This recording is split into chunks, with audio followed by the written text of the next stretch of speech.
President Joe Biden, who some on the left framed as a neoliberal warmonger thirsty for wars and colonialism around the world, wants to completely re-examine and evaluate the global troop presence of the United States and maybe decrease it in some significant way. And what's interesting about this story, it's not been getting a lot of attention.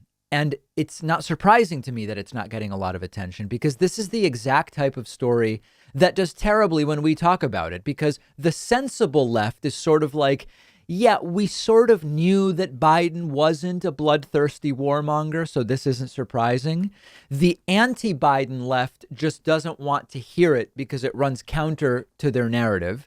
And it's really what the right expects. I mean, I know that the right under Trump cheered this talking point of Trump didn't start any new wars, but it's not actually their preferred position on foreign policy. The preferred position of the reactionary right is Democratic presidents are weak because they don't want to use the military, and they often want to shrink the military. That's the lane in which the right is most comfortable critiquing Democratic presidents. So the news is, to start at the beginning, that the Joe Biden administration has launched a full systemic review of the global presence of the U.S. military to ensure that it is, quote, correctly sized and supports strategy. So at the top, that's not the language of our military's presence is too small and we should figure out ways to make it much bigger. That's kind of the starting point.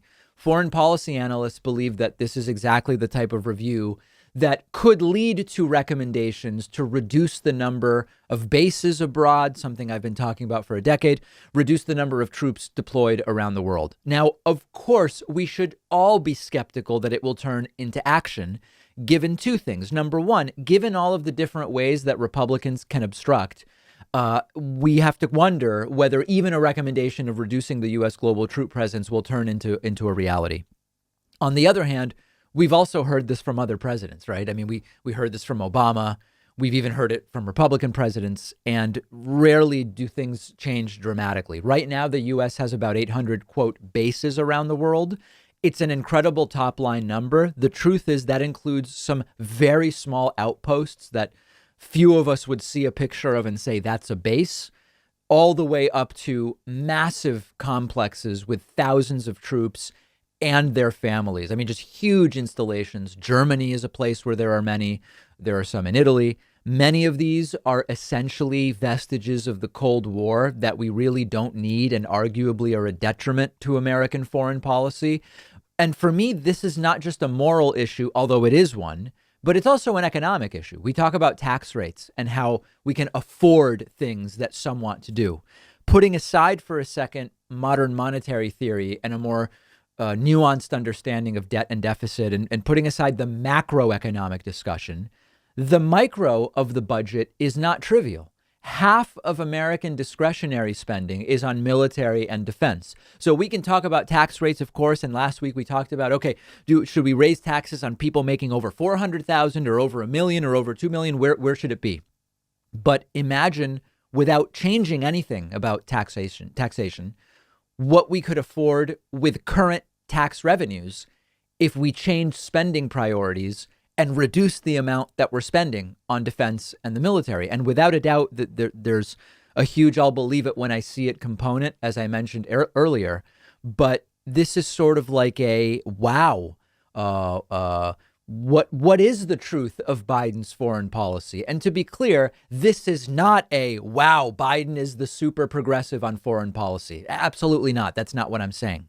The point here is, just like some on the left insisted Hillary would have started 5 new wars, and there was really no reason to believe that that's what would happen, the people expecting Biden to do the same and to grow the troop presence are going to be disappointed. Now, Joe Biden did decide to pause and re-examine troop withdrawals that were started or at least announced by Donald Trump. I'm talking about Afghanistan and Germany, where Trump said, let's pull out, and Joe Biden got in and said, we're going to pause that.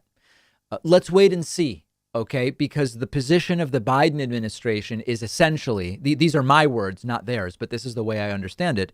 Trump was so incompetent that it's worth reviewing everything Trump was in the middle of before we decide whether to continue it. My hope is that Biden reviews those two withdrawals, Germany and Afghanistan, and does this bigger reevaluation and says, let's continue and then let's do more.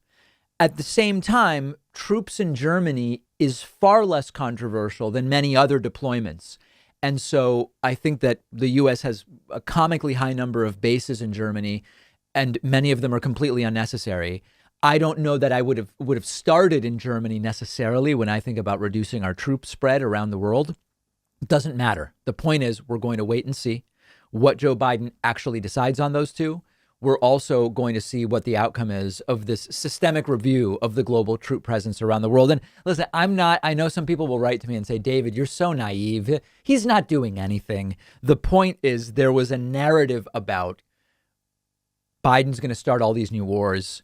He's going to be the neoliberal, dominionist of some kind. There was never any evidence of that. And so far, what we're seeing is also not indicative of that. If you disagree with me, let me know. You can find me on Twitter at @Pakman. And this Friday, it's finally time. This Friday, March 26th, we are doing a one-day membership bonanza. We're looking for massive dumps of new memberships to make up for a really crappy February. If you want to be notified of this one-day membership special, it's very easy. Get on my newsletter at davidpakman.com. Friday, you'll get an email telling you everything you need to know, and probably even some things you don't need to know. One of our sponsors is Monk Pack. It's tough to get excited about most granola bars. They have a lot of carbs. They don't taste that great. They don't really satisfy your cravings.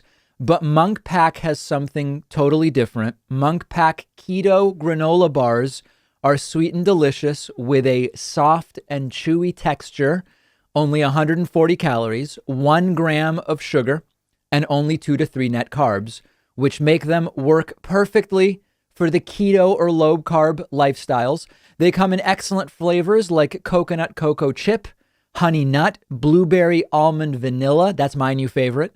I love these because you can just grab them anytime. Maybe it's a quick breakfast, an afternoon snack when you're busy. Forget the dry, bland granola bars you've had in the past. Try out Monk Pack Keto Granola Bars. If you don't love them like I do, they'll give you all of your money back. You'll get 20% off when you go to monkpack.com and use the coupon code PAKMAN. The link is underneath this video.